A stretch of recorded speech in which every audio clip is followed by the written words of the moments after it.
Hello viewers, আসসালামু আলাইকুম। আশা করি সবাই ভালো আছেন। আলহামদুলিল্লাহ আমরা ভালো আছি। চলে আসলাম প্রতিদিন রান্নাঘরে। এরকম ডুবু ডুবু তেল দিয়ে ইলিশ মাছ ভেজে নিলে কেমন হয়, আর সেটা যদি হয় সরিষার তেলের। প্রথমে আমি সরিষার তেল দিয়ে ইলিশ মাছগুলো ভেজে নিয়েছি। তারপর আমি ইলিশ মাছ ভুনা করার জন্য চুলে একটা ফ্রাই প্যান দিয়ে 3টা পেঁয়াজ কেটে দিয়েছি, আর ভাজা মাছের তেলটা আমি ঢেলে রেখেছি দেখেন আলাদাভাবে।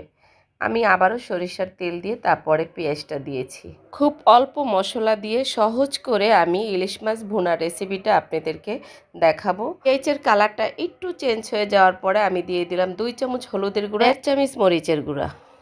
আমার মা বলতো যে অল্প মশলা দিয়ে ইলিশ মাছ ভুনা করলে সবচেয়ে বেশি টেস্ট, তাই আমি আর কিছুই এখানে ব্যবহার করব না, মায়ের রান্নাটাই ধরে রেখেছি। মশলাটা কষানোর পরে দিয়ে দিলাম ঝোলের পানি, তারপরে স্বাদ মতন লবণ দিয়ে আমি নাড়াচাড়া দিয়ে দিব মাছ। একেবারে সহজ করে আমি ইলিশ মাছ ভুনার রেসিপিটা আপনাদেরকে দেখানোর চেষ্টা করছি। রেসিপিটা ভালো লাগলে একবার বাসায় ট্রাই করবেন, আর আমার ইউটিউব চ্যানেলটি সাবস্ক্রাইব করে ফেসবুক পেজটি ফলো করে লাইক কমেন্ট শেয়ার করে আমার পাশে থাকবেন। ইলিশ মাছগুলো যদিও একটু ছোট, গ্রান কিন্তু ইলিশ মাছের অনেক বেশি, বাসাটা পুরো ভরে গেছে গ্রানে।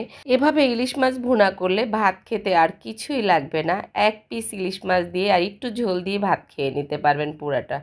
দেখেন আমি এবার ইলিশ মাছ ভাজার তেলটা উপরে দিয়ে দিচ্ছি আর 2টা কাঁচামরিচ দিয়েছি।